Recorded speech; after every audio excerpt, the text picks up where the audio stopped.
मन्नू अपनी जेब से फूलों की माला निकालकर अपने पिता की तस्वीर पर चढ़ाने लगता है कि तभी छवि आकर उसका हाथ पकड़ लेती है। तेरा दिमाग खराब हो गया? वो पापा है तेरे। पापा है नहीं, पापा थे। तभी उनके दरवाजे पर दस्तक होती है। मन्नू जाकर दरवाजा खोल देता है। हाँ जी। सरपंच जी ने पंचायत रखवाई है और आपको भी बुलाया।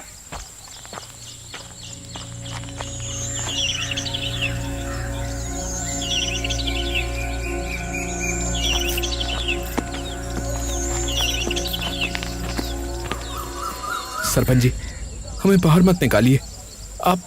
आप लोगों का जो भी कर्जा है वो मैं उतार दूंगा। वो तो उतारना ही होगा, और अगर नहीं उतार सकते तो अभी के अभी गांव से बाहर निकल जाओ। और गांव में तभी कदम रखना जब तुम्हारे पास हमारा कर्जा उतारने के पैसे आ जाएं। ऐसा मत कीजिए, हम दोनों कहाँ जाएंगे? उसका मुझे नहीं पता। इन लोगों के पास भी इतना पैसा नहीं था, लेकिन फिर भी उन्होंने तुम्हारे पति पर भरोसा करके उसे पैसे दिए, और बदले में उसने क्या किया है? उसने क्या किया? पैसे लेके भाग गया। तो अभी के अभी तुम भी गांव से बाहर निकल जाओ। मन्नू और छवि बिना कुछ कहे चुपचाप वहाँ से चले जाते हैं।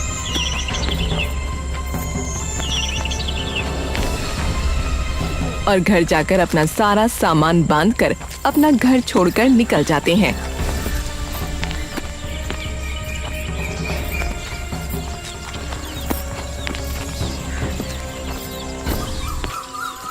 इतनी इज्जत करते थे गांव में लोग उनकी, और उन्हीं लोगों को धोखा देते हुए उन्हें जरा भी शर्म नहीं आई। 20 साल बिताए हैं मैंने उनके साथ, और मुझे पता है कि वो इस गांव के लोगों के साथ कभी ऐसा नहीं कर सकते, और उससे भी बड़ी बात, वो हमारे साथ कभी ऐसा नहीं कर सकते। अरे तो कहाँ है वो? कहाँ है वो? बताओ ना, जवाब दो ना माँ। छवि चुप हो जाती है। दोनों काफी देर तक यूं ही चलते जाते हैं। अब जाएंगे कहाँ? रात भी होने वाली है और भूख भी बहुत लगी है। एक काम करते हैं, जंगल जाकर कुछ खाने के लिए ढूंढते हैं। क्या पता वहाँ कुछ मिल जाए खाने को। सही कहा। छवि और मन्नू खाने की तलाश में चलते चलते जंगल की काफी गहराई में पहुंच जाते हैं, और देखते ही देखते अब दिन भी ढलने लगता है।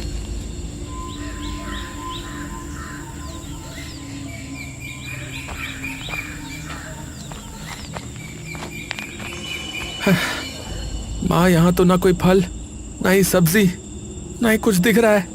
बेटा, लगता है हम जंगल की बहुत गहराई में पहुंच चुके हैं। अब तो मुझे डर भी लग रहा है। अरे चिंता मत करो माँ, मैं हूं ना। तभी अचानक पीछे से किसी की गूंजती हुई आवाज मन्नू और छवि के कानों में पड़ती है। कौन हो तुम दोनों? टिम्बा की ऐसी सख्त आवाज सुनकर मन्नू और छवि वहीं जम से जाते हैं। मैंने पूछा तुम दोनों कौन हो और यहाँ क्या कर रहे हो? मन्नू और छवि हिम्मत करके पीछे की ओर घूमते हैं, और जैसे ही वो पीछे मुड़ते हैं उन्हें दिखता है कि उनके सामने 2 लोग खड़े हैं जिनकी वेशभूषा एकदम अलग है। देखिए हम भूखे हैं, तो हम बस खाने की तलाश में यहाँ पहुँचे। तभी वो दोनों लोग एक दूसरे की ओर देखते हैं। अच्छा, आप लोग भूखे हो? जी, ये मेरी माँ है, और हम दोनों ने सुबह से कुछ नहीं खाया है। हम दोनों तो कब से जंगल में भटक रहे हैं, खाने की तलाश में। अच्छा, तो ऐसा बोलते ना, आइए हमारे साथ। ये सुनकर मन्नू और छवि के चेहरे पर कुछ शिकन सी आ जाती है। देखिए, आप लोग डरिए मत। हम लोग वेदा कबीले के लोग हैं। आपने हमारे वेदा कबीले का नाम वैसे भी सुना ही होगा, और भूखों को खाना खिलाना तो हमारे कबीले का सबसे बड़ा नियम है। तो आप बेझिझक हमारे साथ आ सकते हैं। टिम्बा मन्नू और छवि को अपने साथ घर ले जाता है। आप बैठिए, मैं कुछ देर में खाना तैयार कर देता हूँ। थोड़ी देर में ही टिम्बा खाना तैयार कर मन्नू और छवि के सामने परोस देता है। खाने की महक सूंघकर मन्नू और छवि की भूख 2 गुनी हो जाती है। वाह भाई वाह, महक तो बड़ी जबरदस्त आ रही है। अरे, आपने आज तक ऐसा खाना कभी खाया नहीं होगा। ये खाना हम अपने पूर्वजों के बनाए खास मसालों से बनाते हैं। मेरी सब्जी किस चीज की है? ये है बैंगन, और टमाटर की चटनी। छवि और मन्नू जैसे ही वो चटनी चखते हैं तभी उनकी जुबान झनझना उठती है। बैगन और टमाटर की चटनी, वो भी इतनी स्वादिष्ट। कैसे हो सकती भाई, कैसे हो सकती है? मैंने कहा था ना, और हमारे कबीले का आलू भात तो सबसे ज्यादा स्वादिष्ट है। मन्नू और छवि खुश होकर वो खाना खाने लगते हैं। थोड़ी देर बाद, वैसे आप लोग सुबह से भूखे घूम क्यों रहे हैं? और आपका घर कहाँ है? मन्नू और छवि दुख भरी नजरों से एक दूसरे की तरफ देखते हैं। क्या हुआ? माफ कीजिएगा अगर मैंने कुछ गलत पूछ लिया हो तो। नहीं, ऐसी कोई बात नहीं है, लेकिन हमारी कहानी काफी दुख भरी है। मतलब मैं कुछ समझा नहीं। दरअसल हम यहीं पास के एक गांव में रहते थे। मेरे पति राकेश कुमार की गांव में खूब इज्जत थी क्योंकि वो शिक्षक थे।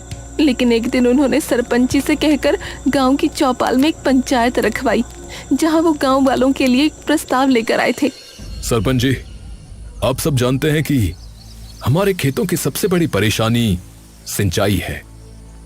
कभी बिजली समय पर नहीं आती, और जब डीजल वाली मोटर चलाते हैं तो हर महीने तेल में हजारों रुपए लग जाते हैं। ऊपर से मोटर खराब हो जाए तो अलग खर्चा। अब बात तो तेरी ठीक है राकेश, पर अब तूने ये मुद्दा उठाया क्यों है भाई? तेरा आखिरकार प्रस्ताव है क्या? देखिए सरपंच जी, मेरा मुद्दा है सोलर पैनल का।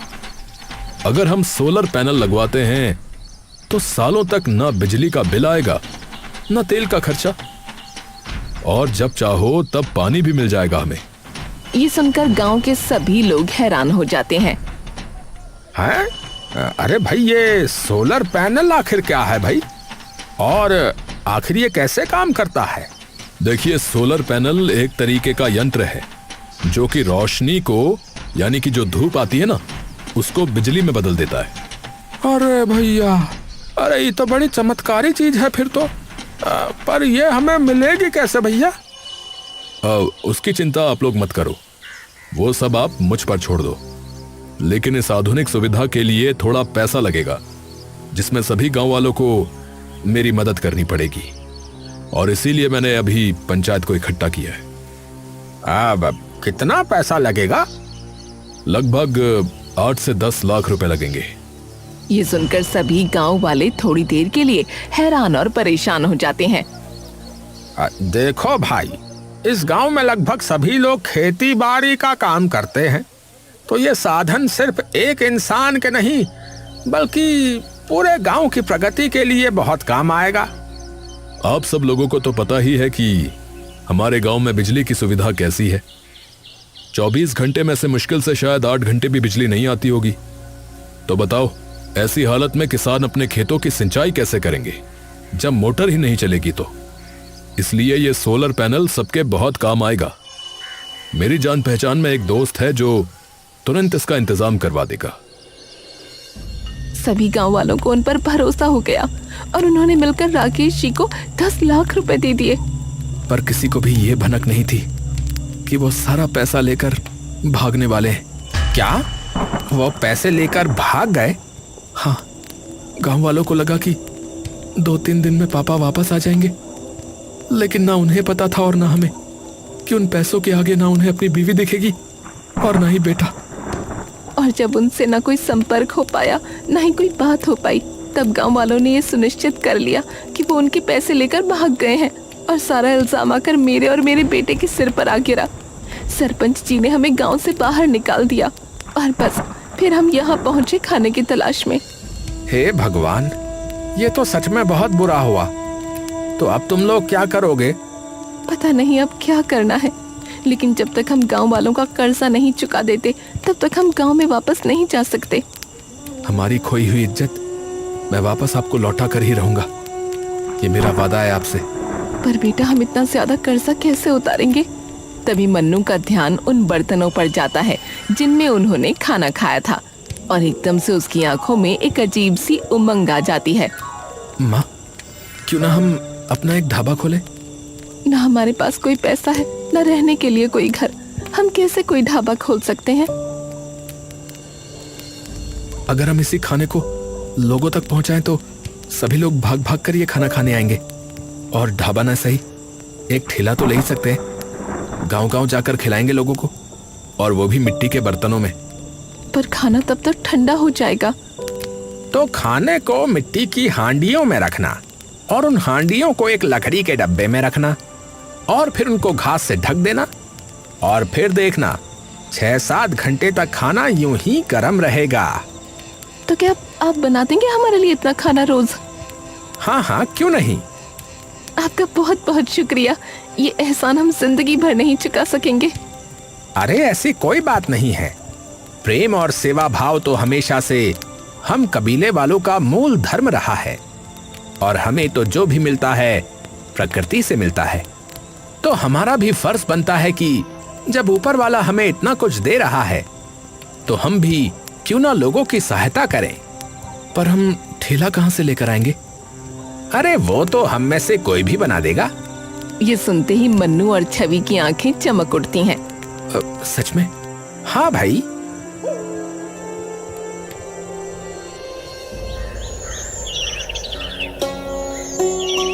कुछ ही दिनों में टिम्बा उनके लिए ठेला बनाकर तैयार कर देता है।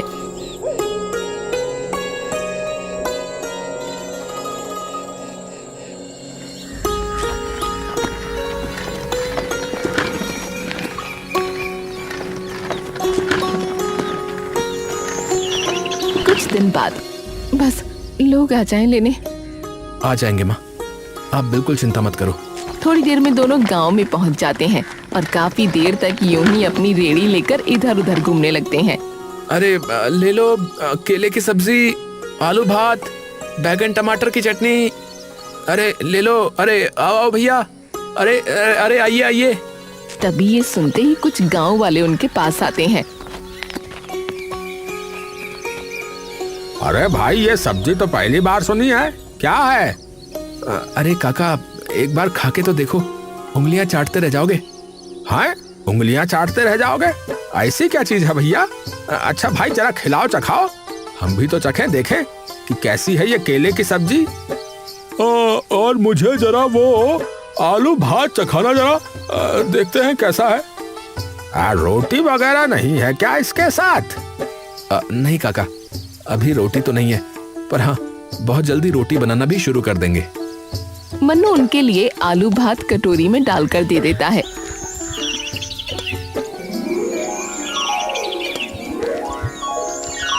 और जैसे ही वो लोग आलू भात चखते हैं तभी उनकी आंखें एकदम से बड़ी हो जाती हैं। अरे भाई क्या जादू बना दिया। ये इतनी स्वादिष्ट सब्जी तो मैंने अपनी जिंदगी में नहीं खाई। अरे भाई वाह वाह, मजा ही आ गया भैया इस केले की सब्जी में से तो। आहा, ये तो बिना रोटी के भी खूब स्वादिष्ट लग रही है भैया। भाई मेरे घर के लिए भी बांट देना भैया, जरा 4 कटोरी। मेरी भी भैया, मेरी भी। मन्नू उनकी सब्जियां मिट्टी की कटोरियों में डालकर उन्हें ऊपर से केले के पत्तों में बांध कर दे देता है।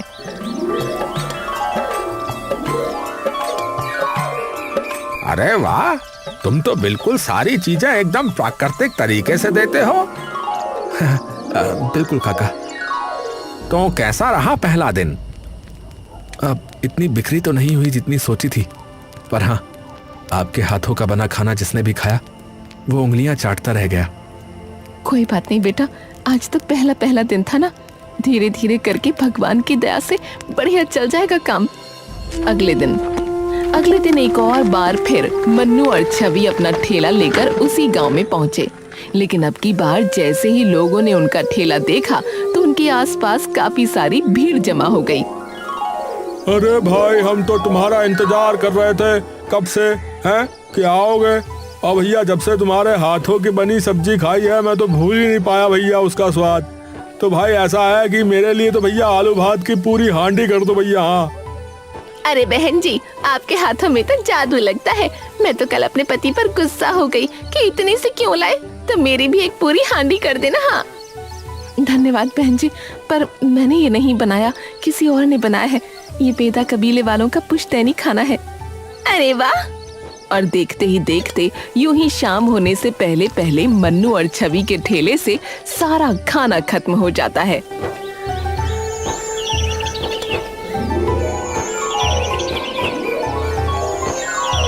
और यूं ही देखते देखते कई महीने बीत जाते हैं और उनका वो जंगली खाने का ठेला इतना कामयाब हो जाता है कि कुछ ही दिनों में मन्नू और छवि अपना ढाबा खोल लेते हैं। छवि आंखों में आंसू लिए ढाबे का फीता काटती है। मिल गई बेटा, हमारी खोई इज्जत हमें वापस मिल गई। अभी तो कर्ज चुकाना बाकी है माँ, अभी हमारे गांव में जाना बाकी है। मन्नू की आंखों में वो बेचैनी देख छवि कुछ देर के लिए स्तब्ध रह जाती है और कुछ ही देर में पूरा ढाबा लोगों से भर जाता है। अब भाई, अब सुबह से शाम तक तुम्हारे ढाबे से भीड़ नहीं घटने वाली। हाँ तो अपना आलू भात केले की सब्जी ज्यादा ही बना के रखना भैया। हाँ अरे काका, और भी नई चीजें हैं अब तो। अरे भैया, मैं तो यही कह रहा हूँ कि वो जो कुछ भी बना रहे हो, बनाना ठोक के भैया। कुछ महीने सब सही चल रहा होता है कि तभी एक दिन अरे भाई, मेरा साला बता रहा था कि रोजापुर के लोगों का तो बुरा हाल हो गया है। ये सुनते ही मन्नू एकदम चौंक गया। क्या कहा आपने? रोजापुर? अरे वो तो मेरा गांव है। क्या हुआ उधर? अरे भाई, आपने सुना नहीं? वहाँ तो बाढ़ आई है, बहुत जबरदस्त। सभी लोगों के खेत डूब गए हैं और कई लोगों के तो घर भी चले गए भैया। ये सुनते ही मन्नू एकदम से चौंक गया और तुरंत अपनी माँ के पास दौड़ता हुआ गया, जो रसोई में टिम्बा के साथ खाना बना रही थी, और उन्हें सारी बात बताई। उन लोगों की मदद करनी होगी माँ, लोग पता नहीं कैसी हालत में होंगे इस वक्त। पर हम क्यों जाएं? जब हमारा ऐसा हाल था तब किसी ने भी आकर पूछा हमसे कि हम कैसे हैं, और किसी ने भी रोकना नहीं चाहा जब सरपंच जी हमें गांव से बाहर निकाल रहे थे। माँ, पर आप ये भूल गई कि जब हमें जरूरत थी तो टिम्बा भैया ने भी तो हमारी मदद की थी। तो जब भगवान हमें इतना दे रहा है तो हमारा भी फर्ज बनता है कि उनके बनाए लोगों की मदद करें। और मैं मानो चाहे ना मानो, नुकसान तो उनका हुआ था। पापा उनके भी पैसे लेकर भागे थे, तो उनका गुस्सा होना गलत नहीं है। काकी बात मन्नू ठीक कह रहा है। आप और मन्नू जाओ, मैं हूं ना यहाँ। छवि सुनते ही कुछ देर के लिए शांत हो जाती है। ठीक है। छवि और मन्नू तुरंत अपने गांव की ओर निकल जाते हैं और दोपहर तक वो अपने गांव में पहुंच जाते हैं।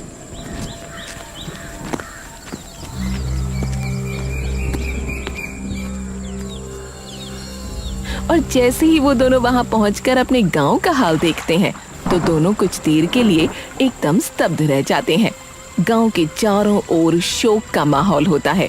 गांव का हर खेत बाढ़ में डूब चुका होता है। सब लोग कहाँ हैं? शायद चौपाल में बैठे होंगे। मन्नू और छवि तुरंत चौपाल चले जाते हैं।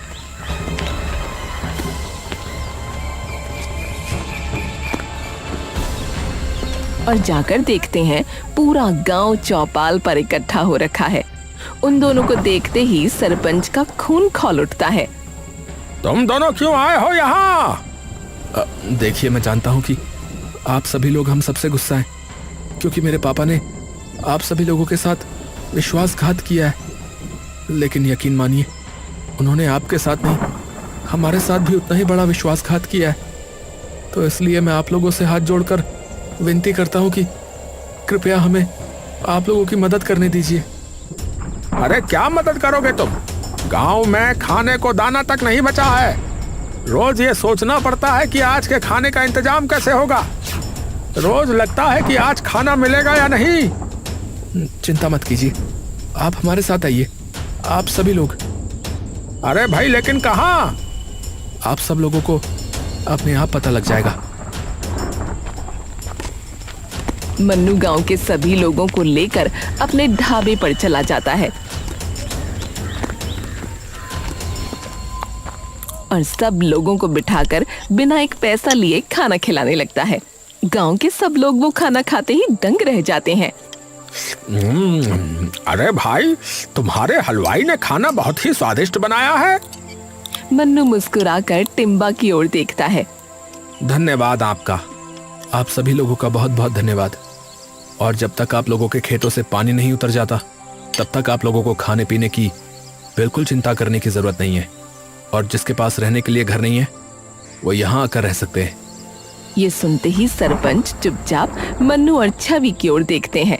2 महीने बाद सारा पानी उतर जाता है और सब किसान वापस से अपने अपने खेतों में खेती करना शुरू कर देते हैं।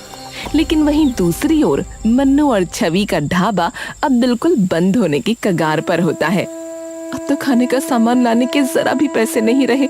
2 महीना लोगों को मुफ्त में खाना खिलाते खिलाते हमारे पास कुछ नहीं बचा। कोई बात नहीं माँ, हम फिर से रेडी पर आ जाएंगे और फिर से खूब सारी मेहनत करके अपना ढाबा खड़ा कर लेंगे। पर टिम्बा भैया माफ करना, हमने आपको यूं ही अपने साथ इस दुविधा में फंसा दिया। अरे मैंने क्या कहा था कि सेवा धर्म ही सबसे बड़ा धर्म है, हम वेदाओं का। तभी एक पुलिस जीप आकर रुकती है। उसमें से एक इंस्पेक्टर उतरता है और उनके पास आता है। क्या आप लोग राकेश कुमार के परिवार से हैं? छवि घबराकर सर हिला देती है। जी मेरे पापा हैं, पर क्या हुआ? इंस्पेक्टर धीरे से एक थैला मन्नू के हाथ में दे देता है। मन्नू खोलकर देखता है तो उसमें बहुत सारे पैसे होते हैं। ये क्या है? ये वो पैसे जो आपके पापा ने गांव वालों से लिए थे। क्या? मैं कुछ समझ नहीं पा रहा। वो तो पैसे लेकर भाग गए थे ना सर? नहीं, वो पैसे लेकर भागे नहीं थे। दरअसल जिस दोस्त पर उन्होंने सोलर पैनल लाने के लिए भरोसा किया था उसने राकेश जी से पूरे पैसे ले लिए और फिर गायब हो गया। और फिर राकेश जी हमारे पास आए और उन्होंने हमें सारी बात बताई। उन्होंने कहा था वो गांव वापस खाली हाथ नहीं जा सकते।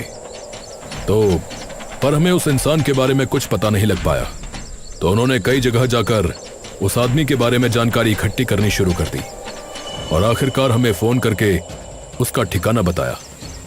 हम तुरंत वहां पहुंचने के लिए निकले, लेकिन उससे पहले ही उन लोगों को पता लग गया कि राकेश जी ने पुलिस को खबर कर दी है। इंस्पेक्टर कुछ पल के लिए रुकता है और अपनी टोपी सर से उतार लेता है। जब हम पहुंचे तब तक बहुत देर हो चुकी थी।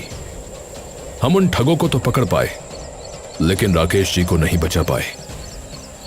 उन लोगों ने राकेश जी जैसे कई लोगों को ठगा था, तो उन्हीं की वजह से आज न जाने कितने लोगों को उनके हक के पैसे मिले हैं। राकेश जी भागे नहीं थे, वो लड़ रहे थे। ये सुनते ही मन्नू और छवि वहीं बिखर जाते हैं और फूट फूट कर रोने लगते हैं। अरे अरे संभालो संभालो आप दोनों खुद को। वो भी ऊपर खुश नहीं होंगे आपको ऐसी हालत में देखकर। मैं उनका बेटा कहलाने के लायक नहीं हूं। न जाने क्या क्या भला बुरा बोल दिया अपने ही पिता के बारे में। आप सही थी माँ। तभी टिम्बा उन दोनों को संभालने लगता है। सबसे पहले तो आपको उनकी इज्जत और उनका सम्मान वापस दिलाना होगा उन्हें, ये सच सभी गांव वालों को बता करके। इंस्पेक्टर साहब, क्या आप खुद उन्हें ये बात बता देंगे? जी बिल्कुल। वो सब लोग गांव जाते हैं और उन्हें सारी बात बता देते हैं, जिसे सुनकर सारे गांव वाले भावुक हो जाते हैं। अरे एक बेटा है जिसने हमें बिना कुछ कहे 2 महीने तक खाना खिलाया, इतने लोगों को रहने के लिए छत दी, और एक बाप था जिसने हमारे पैसों के लिए अपनी जान दे दी। और हमने क्या किया? इन पे शक, इन्हें गांव से बाहर निकाल दिया। अरे माफ कर देना मन्नू बेटा, हमें माफ कर देना। मन्नू वो पैसे सरपंच जी को दे देता है। ये आप सभी के पैसे। ये अब तेरे हैं बेटा, इससे तू अपना ढाबा खोल नया। मन्नू चौंक कर उन सभी लोगों को देखता है और छवि चुपचाप ऊपर आसमान की ओर देखने लगती है।